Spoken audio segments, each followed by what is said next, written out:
کچھ لوگوں کا کہنا ہے کہ حکومت نے گندم کی ترسل پر پابندی لگا دی۔ اس کی تفصیلات آپ لوگوں کے ساتھ شیئر کی جائیں گی اور گندم خریداری کے معاملے پر آج گندم مارکیٹ میں کیا رجحان رہا، کتنی تیزی دیکھی گئی، اس ویڈیو میں آپ کے ساتھ تمام انفارمیشن شیئر کی جائے گی۔ السلام علیکم دوستو، آپ دیکھ رہے ہیں ہمارا یوٹیوب چینل 4K پوائنٹ۔ امید کرتا ہوں بھائی سب خیریت سے ہوں گے۔ جو دوست چینل پر نئے وہ چینل کو لازمی سبسکرائب کر لیں، ویڈیو اچھی لگے تو لائک کر دیں۔ گندم کے حوالے سے یہ خبر بہت ہی اہم ہے، ویڈیو کو لاسٹ تک سنیں۔ گندم کی ترسل پر کوئی پابندی نہیں لگائی گئی، محکمہ خوراک کی طرف سے۔ ترجمان محکمہ خوراک پنجاب کا کہنا ہے کہ محکمہ خوراک پنجاب گندم کی ترسل پر کوئی پابندی نہیں لگائی گئی۔ پالیسی کے مطابق گندم کی بین الصوبائی اور صوبائی بین الاضلاع نقل و حمل حرکت کی اجازت ہے۔ ترجمان کا یہ بھی کہنا تھا کہ پالیسی کے مطابق گندم کی نقل و حرکت مکمل اجازت ہے۔ محکمہ خوراک پنجاب نے گندم کی ترسل پر کوئی پابندی کا نوٹیفکیشن جاری نہیں کیا۔ اس سے قبل پنجاب حکومت کی جانب سے حکومت خیبر پختونخوا گندم کی ترسل پر پابندی عائد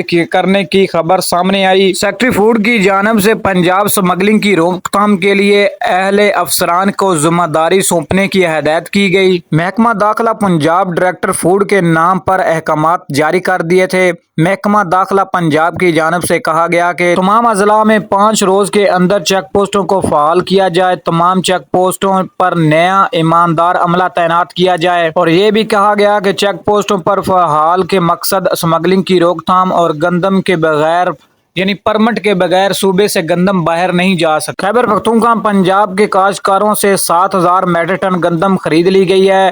20 مئی سے یہ آغاز ہو چکا تھا۔ خیبر پختونخوا پنجاب کے کاشتکاروں سے گندم کی خریداری کی جا رہی ہے۔ صوبائی محکمہ خوراک کے مطابق پنجاب کے کاشتکاروں سے 7,000 میٹرک ٹن گندم خریدی جا رہی ہے۔ کسانوں سے 3900 روپے فی من گندم خریدی جا رہی ہے۔ خریدنے کا سلسلہ 30 جون تک جاری رہے گا۔ محکمہ خوراک کا کہنا ہے کہ مقامی کاشتکاروں سے 14,000 میٹرک ٹن گندم کی خریداری صوبے بھر میں گندم کی خریداری کے لیے 22 مراکز قائم کیے گئے ہیں۔ یعنی گندم کی ترسل پر کوئی پابندی نہیں، لیکن گندم ایک صوبے یا ایک ضلع سے دوسرے ضلع پر لے جانے کے لیے پرمٹ ضروری ہے، اور وہ بھی ایسا کہ اسمگلنگ کی روک تھام کے لیے۔ تو انشاءاللہ پنجاب میں آنے والے دنوں میں مارکیٹ اور مزید بہتری کی طرف جاتی ہوئی نظر آئے گی، کیونکہ کل مارکیٹ 3100 روپے تک ٹاپ ریٹ رہے، اور آج بھی انشاءاللہ 50 سے 60 روپے کی مزید تیزی دیکھی جا رہی ہے گندم کی قیمتوں میں۔ پنجاب کی مختلف غلہ منڈیوں میں مختلف ریٹس ہوتی ہیں۔ سب سے بڑی غلہ منڈی رحیم یار خان میں جو ریٹ اناؤنس کیا جاتا ہے، اس کے مطابق چھوٹی غلہ منڈیوں پر بھی اس کا اثر پڑتا ہے۔ اگر بڑی منڈی جو ہے وہ ڈاؤن جائے تو